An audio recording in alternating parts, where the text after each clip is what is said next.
What's up and welcome to day 2 of Singapore Token 2049. I'm Adel, the host, and today I'm with a special friend whom I've known for a long time in Dubai, Anton. Anton is here with us. I've seen him so many times at networking events. I'm not surprised to see you here in Singapore. Tell us a little bit about who you are, and for the audience who don't know you, tell us what are you building. So first to say, with pleasure, I'm a good friend of yours, let's say it like that. I've been in the crypto industry for many, many years. Founded the first crypto exchange in Switzerland, market making company, crypto co-working hub, a DAO. So really like a serial entrepreneur, I think we can call it like that.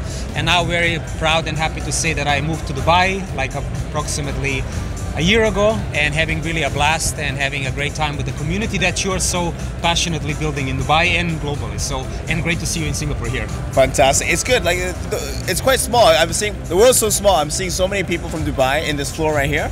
It's great to reunite. So I want to know what is in the pipeline for you right now. What are you working on?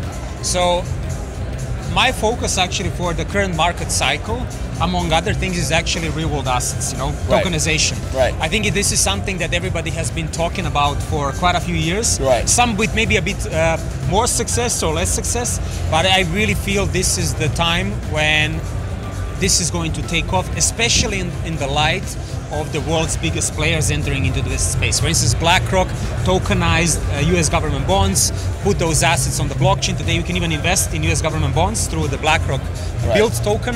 So this is something that very excites me, but at the same time I see there's a lot of work ahead of us for real world assets. Singapore is also trying to be there very strong, but my heart and my mind tells me that the opportunity is actually in the UAE with a lot of things that's happening there in the tokenization space, and also UAE is very strong in the commodity space in gold.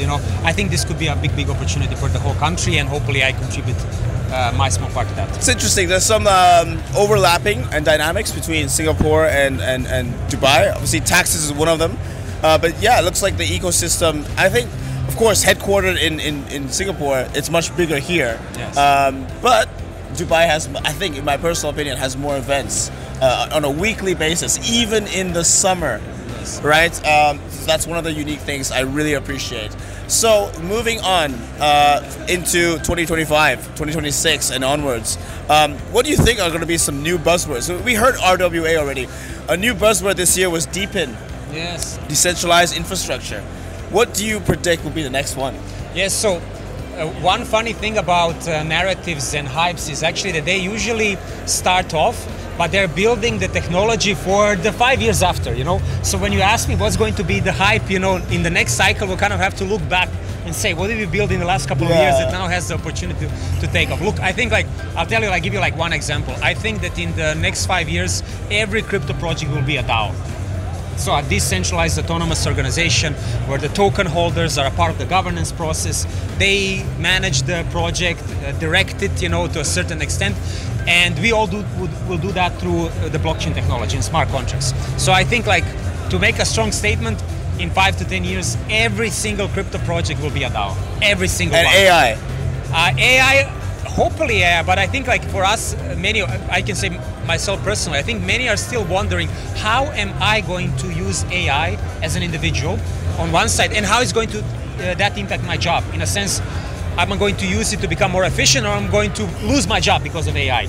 I don't know how you feel about that, but I've been personally using AI on a day-to-day basis for a couple of hours just to educate myself.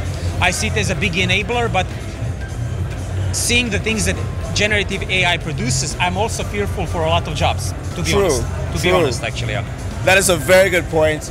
We have to leave it there because I know we could get into so many discussions. I'm very passionate about the space. I do fear that I need to upskill if I'm going to stay not jobless. Yes. But really, really good points there. So I want to, before we finish off, how can the audience reach out to you? What's the best way they can reach out to you or your company? So the easiest way to find me and reach me is actually on LinkedIn, where I'm very active and engaged. So please send me a direct message on LinkedIn. That's the easiest. And give me some patience, because I get a lot of messages on LinkedIn. I reply to everybody, but it takes me a bit of time. We got it. We know how popular you are. So a little bit. A little bit. Amazing. Anton, thank you so much for your time. Thank you, my friend. Appreciate it. Thank you, my friend. Thank you so much for watching. Hope you found this insightful. Stay tuned. We're going to have many more interviews coming your way. But for now, thank you, and we'll see you next time. Cheers.